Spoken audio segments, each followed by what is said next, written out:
Hi hello, welcome to my first long video.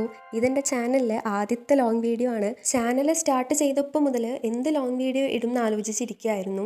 ഇപ്പോൾ ഇതേ ഞാൻ എൻ്റെ ലൈഫിൽ കുറച്ചായിട്ട് ചെയ്യണം എന്ന് വിചാരിച്ച ഒരു കാര്യം ചെയ്യാൻ പോവുകയാണ്.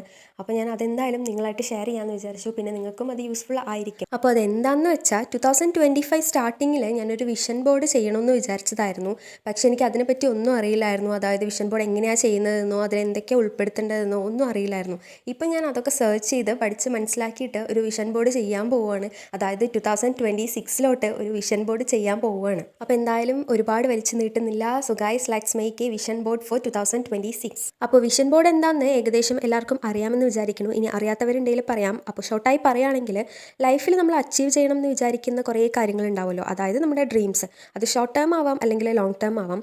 അപ്പോൾ അതൊക്കെ ഒരു പിക്ചർ ഫോമിലാക്കിയിട്ട് ഒരു ബോർഡാക്കി സെറ്റ് ചെയ്ത് വെക്കുന്നതിനെയാണ്, അതായത് നമുക്ക് ഇഷ്ടപ്പെട്ട ഒരു പ്ലേസിൽ സെറ്റ് ചെയ്ത് വെക്കുന്നതിനെയാണ് വിഷൻ ബോർഡ് എന്ന് പറയുന്നത്. അപ്പോൾ വിഷൻ ബോർഡ് ചെയ്യാൻ ആദ്യം നമ്മൾക്ക് എന്താണ് വേണ്ടതെന്ന് ക്ലിയർ ആയി മനസ്സിലാക്കണം. അതായത് നമ്മുടെ ലൈഫിൽ കുറച്ച് ഏരിയാസ് ഉണ്ടല്ലോ, personal growth, career, travel, health, money, relationship. ഈ ഏരിയാസിലൊക്കെ നമുക്ക് എന്താണ് വേണ്ടതെന്ന് ക്ലിയർ ആയി മനസ്സിലാക്കണം. അതുപോലെ തന്നെ ലൈഫിൽ നമുക്ക് എന്തൊക്കെ അച്ചീവ് ചെയ്യണം, നമ്മൾ എവിടെ എത്തണം എന്നതൊക്കെ. അതിനുശേഷം അതെല്ലാം ഒരു ബുക്കിൽ ലിസ്റ്റ് ചെയ്ത് എഴുതി വെക്കണം. പിന്നീട് അതുമായി റിലേറ്റ് ചെയ്തിരിക്കുന്ന പിക്ചേഴ്സൊക്കെ പിൻട്രസ്റ്റിൽ നിന്ന് കളക്ട് ചെയ്യുക. ഫോർ എക്സാമ്പിൾ, നമുക്കിപ്പോൾ മണിയാണ് ആവശ്യമെങ്കിൽ പിൻട്രസ്റ്റ് പോയിട്ട് മണിയും സെർച്ച് ചെയ്ത് കഴിഞ്ഞാൽ ഒരുപാട് റിലേറ്റഡ് പിക്ചേഴ്സ് കിട്ടും. സോ നമുക്ക് ഏതാണ് ആവശ്യം എന്ന് വെച്ചാൽ അത് ഡൗൺലോഡ് ചെയ്തെടുക്കുക. അതുപോലെ തന്നെ നമുക്ക് വേണ്ടുന്ന എല്ലാ കാര്യങ്ങളുടെയും റിലേറ്റഡ് പിക്ചേഴ്സ് പിൻട്രസ്റ്റിൽ നിന്ന് കളക്ട് ചെയ്തെടുക്കാം. പിന്നീട് അതെല്ലാം പ്രിന്റ് ചെയ്തെടുത്ത ശേഷം ഒരു കാർഡ് ബോർഡ് എടുത്ത് അതൊക്കെ നമുക്ക് ഇഷ്ടമുള്ള പോലെ ഓർഗനൈസ് ചെയ്ത് കൊടുക്കാം. അപ്പോൾ വിഷൻ ബോർഡ് ചെയ്യണമെന്ന് ആഗ്രഹിച്ചിട്ട് ഇതുവരെ ചെയ്യാത്ത ആളുകളാണെങ്കിൽ പെട്ടെന്ന് ചെയ്തോ ഗൈസ്. അതായത് നമ്മുടെ 25 തീർന്നുകൊണ്ടിരിക്കുന്നു.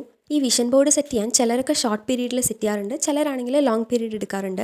ഞാൻ എൻ്റെ വിഷൻ ബോർഡ് സെറ്റ് ചെയ്ത് 2 days കൊണ്ടാണ്. പിന്നെ ഈ വിഷൻ ബോർഡ് ചുമ്മാ അങ്ങ് സെറ്റ് ചെയ്ത് വെച്ചാൽ മാത്രം പോരാ. നമ്മുടെ ഡ്രീം എന്താണോ അതിനുവേണ്ടി നമ്മൾ വർക്ക് ചെയ്യുക തന്നെ വേണം, എന്നാലേ അതൊക്കെ നടക്കുള്ളൂ. വിഷൻ ബോർഡ് ഞാൻ ആദ്യമായിട്ട് സെറ്റ് ചെയ്യുന്നത് കൊണ്ട് തന്നെ കൂടുതലും അതിലെൻ്റെ ഷോർട്ട് ടേം ഗോൾസ് ആണ് ഞാൻ ഇൻക്ലൂഡ് ചെയ്തിട്ടുള്ളത്. 1-2 ലോങ് ടേം ഗോൾസ് മാത്രമേ ഉള്ളൂ. പിന്നെ ഈ പിക്ചേഴ്സൊക്കെ പുറത്തുനിന്ന് ഒരാൾക്ക് പെട്ടെന്ന് കാണുമ്പോൾ മനസ്സിലാവില്ല. പിക്ചേഴ്സ് എന്താണെന്ന് മനസ്സിലാവുമെങ്കിലും ആ പിക്ചർ കൊണ്ട് ഞാൻ എന്താണ് ഉദ്ദേശിക്കുന്നതെന്ന് എനിക്ക് മാത്രമേ മനസ്സിലാവുള്ളൂ. അങ്ങനെയായിരിക്കും ഓരോരുത്തർ. ഈ വിഷൻ ബോർഡ് നമ്മൾക്കൊരു റിമൈൻഡറാണ്. കാരണം അത് കാണുമ്പോൾ നമ്മുടെ കുഞ്ഞു കുഞ്ഞു ആഗ്രഹങ്ങളൊക്കെ നമ്മൾ മറന്നു പോവുകയാണെങ്കിൽ നമുക്കത് ഓർത്തെടുക്കാൻ വേണ്ടി പറ്റും. അതുപോലെ തന്നെ ഇയർ എൻഡ് ആവുമ്പം അതൊന്ന് എടുത്ത് നോക്കിക്കഴിഞ്ഞാൽ നമുക്ക് മനസ്സിലാവും എന്തൊക്കെ ഗോൾസ് നമ്മൾ അച്ചീവ് ചെയ്തിട്ടുണ്ട്, എന്തൊക്കെ ഗോൾസ് ഇനിയും അച്ചീവ് ചെയ്യാനുണ്ട് എന്നതൊക്കെ. ഞാൻ എൻ്റെ ഈ വിഷൻ ബോർഡ് സെറ്റ് ചെയ്യുമ്പോൾ ശരിക്കും എക്സൈറ്റഡ് ആണ്. 26 എൻ്റെ ലൈഫിലോട്ടൊരു ഡ്രാസ്റ്റിക് ചേഞ്ച് തന്നെ കൊണ്ടുവരണം എന്ന് ആഗ്രഹിക്കുന്നു. എന്തായാലും 2026 എല്ലാവർക്കും ഒരു അടിപൊളി ഇയർ ആവട്ടെ എന്ന് വിഷ് ചെയ്യണു. കൂടുതലും സന്തോഷമുള്ള കാര്യങ്ങളൊക്കെ ചെയ്യാൻ നോക്കുക. ഗോൾസ് ഒക്കെ ഉണ്ടെങ്കിൽ എല്ലാവരും അതൊക്കെ അച്ചീവ് ചെയ്യട്ടെ എന്ന് വിഷ് ചെയ്യണു. So thanks for watching and do subscribe and like. Bye.